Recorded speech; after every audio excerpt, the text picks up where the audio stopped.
guys, welcome to our channel A14 Prep Lab. Yeah, we change our channel name. Sorry for inconvenience. तो last topic में हमने IVC के बारे में discuss किया था और आईवीसी हमारा कंप्लीट हो गया था। साथ ही साथ मैंने आपको 2 क्वेश्चंस दिए थे जो आपको खुद से अटेम्प्ट करने थे। अब हम एक नया टॉपिक वैदिक काल से स्टार्ट करेंगे। अब वैदिक काल में किस तरह के क्वेश्चन बनेंगे ये भी आपको पता होना बहुत ज़रूरी है। इसलिए वैदिक काल में जो सबसे ज़्यादा क्वेश्चंस बनने की चांसेस है वो प्रोसेस ऑफ चेंज से बनने की चांसेस है।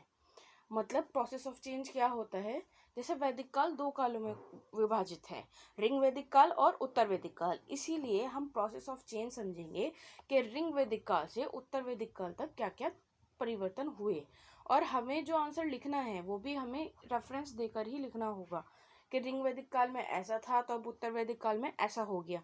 अगर हम ये नहीं करेंगे तो एग्जामिनर को लगेगा कि हम आधा अधूरा क्वेश्चन लिख रहे हैं, क्योंकि वैदिक सभ्यता दोनों को मिलाकर बनती है, ना कि ऐसा है कि वैदिक ऋग वैदिक अलग है और उत्तर वैदिक अलग है। हम कंबाइन दोनों को वैदिक काल कहेंगे ही। ज़्यादा बातें ना करते हुए अब हम आगे बढ़ते हैं। तो हमारा आज का क्वेश्चन है हमारा, वैदिक काल में आए आर्थिक परिवर्तनों को समझाइए। ठीक है, अब हम यहाँ पे अगर स्पेसिफिक लिखते कि ऋग वैदिक है कि उत्तर वैदिक है, तब हम उस हिसाब से करते। अब यहाँ पे वैदिक काल है तो वैदिक काल का मतलब ऋग वैदिक और उत्तर वैदिक दोनों आएगा। इसमें मैं एक और बात कहती चलिए यहीं पर ही आपको, आई फॉरगॉट दैट पॉइंट, पता नहीं क्या था। ओके चलें, अब यही डिस्कस कर लेते हैं, मेरे को याद आएगा तो मैं आपको बता दूंगी। ठीक है, तो वैदिक काल ग्रामीण सभ्यता थी। तो आपने बता दिया कि वो कैसी सभ्यता थी, ग्रामीण। अब जब आर्थिक परिवर्तन आएगा वो ग्रामीण और नगरीय के हिसाब से आएगा ना, तो वैदिक काल कैसा था, ग्रामीण सभ्यता थी। अब ग्रामीण जब वो सभ्यता थी तो आगे हम पढ़ते हैं, आर्यों की प्रारंभिक जीवन कैसा होगा, अस्थायी होगा। अस्थायी कृषि आधारित पशुपालन पर आधारित था।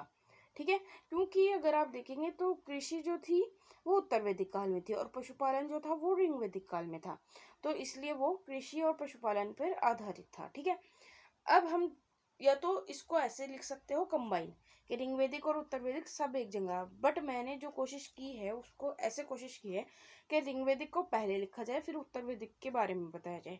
हर पॉइंट में मैंने इसी तरह मेंशन किया है। हाँ, यही वाली बात थी वो। अब अगर आपको ऋग वैदिक काल को ही अलग से करने की ज़रूरत नहीं पड़ेगी, क्योंकि आप इस क्वेश्चंस की फर्स्ट पॉइंट को उठाना वो ऋग वैदिक काल में यूज हो जाएंगे, और इस पॉइंट के सेकंड वाले पॉइंट्स जो आएंगे वो आपके उत्तर वैदिक काल में यूज हो जाएंगे। ठीक है, तो आपके इससे काफ़ी सारे टॉपिक एक साथ तैयार होते चले जाएंगे। सो या लेट्स बिगिन। ऋग वैदिक काल में पशुओं में गाय जो थी महत्वपूर्ण संपत्ति थी और जो युद्ध का कारण भी थी। ठीक है, अब गांव के लिए क्या यूज हुआ है, गविष्ठ, गांव का अन्वेषण। अगर आप ऐसे जैसे गविष्ठ हमने यूज किया है गविष्ठ जैसे यूज किया है, अगर आप ऐसे वर्ड्स जो ऋग वैदिक काल में या उत्तर वैदिक काल में यूज हुए हैं वो यूज करेंगे तो आपका क्वेश्चन ऑथेंटिक लगेगा, इसलिए हमने यहाँ पे गविष्ठी लिखा है। ठीक है, अब आगे चलते हैं। उत्तर वैदिक काल अपेक्षाकृत स्थायी था। ठीक है, चित्रित धूसर मृदभांड और उत्तरकालीन पॉलिश वाले मृदभांड से स्पष्ट होता है कि अब वहां पर पशुपालन की अपेक्षा कृषि का महत्व बढ़ गया था, क्योंकि इन मृदभांडों में अपेक्षाकृत ये पहले से अच्छे थे।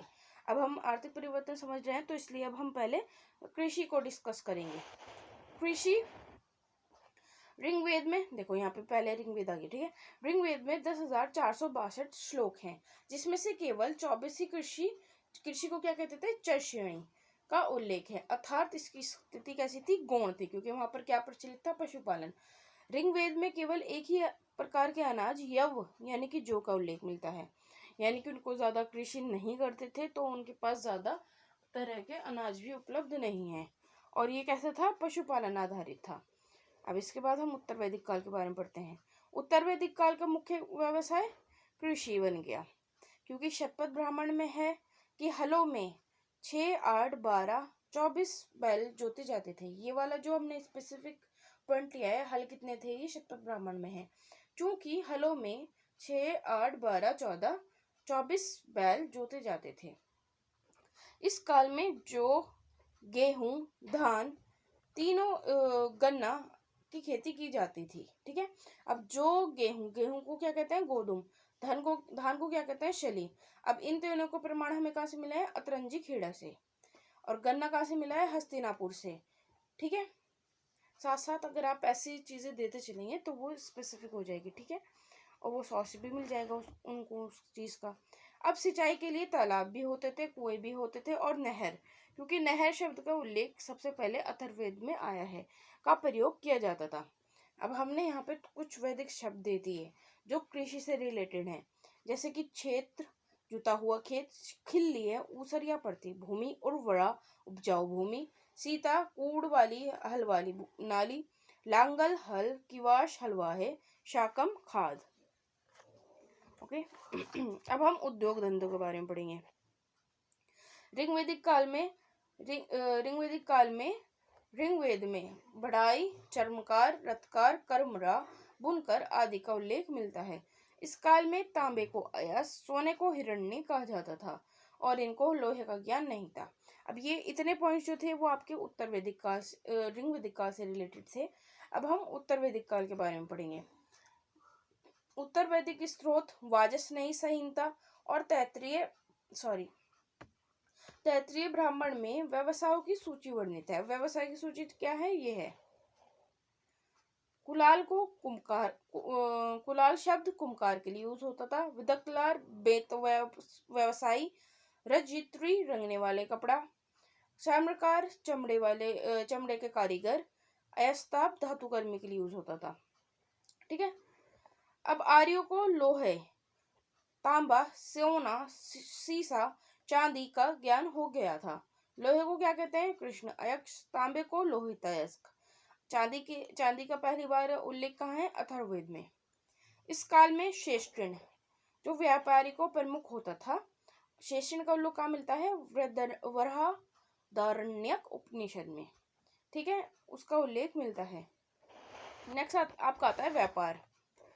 ऋग्वेद में समुद्र का कोई स्पष्ट उल्लेख नहीं मिलता, तो विदेशी व्यापार का पता नहीं चलता। व्यापार जो होता था वो वस्तु विनिमय पर आधारित था और गाय जो था वो व्यापार का प्रमुख माध्यम था, मतलब कि वस्तु विनिमय का प्रमुख माध्यम था। उत्तर वैदिक काल में समुद्र का ज्ञान हो गया, क्योंकि उत्तर वैदिक जो स्रोत हैं उनसे हमें पता चलता है कि पश्चिम और पूर्वी समुद्र दोनों का उनमें उल्लेख मिलता है। अब लोग जो थे वो अपेक्षाकृत स्थायी जीवन व्यतीत कर रहे थे। एक तो पहले हमारा कृषि आ गया, सेकंड आपका व्यापार आ गया, जिसकी वजह से, ठीक है, इसीलिए हमें स्थायी जीवन के ही कुछ साक्ष्य मिले हैं, हस्तिनापुर और कौशाम्बी, जो दो ऐसे स्थल हैं जो आद नगरीय स्थल है। ठीक है। का उद्भव दृष्टिगोचर होता है। अब आप इसका एक छोटा सा कंक्लूजन खुद से बना सकते हैं। ठीक है, क्योंकि वीडियो लंबी हो गई थी तो इसलिए मैंने कंक्लूजन इसका नहीं ऐड किया। सो या बाय बाय, मिलते हैं नेक्स्ट क्वेश्चन में।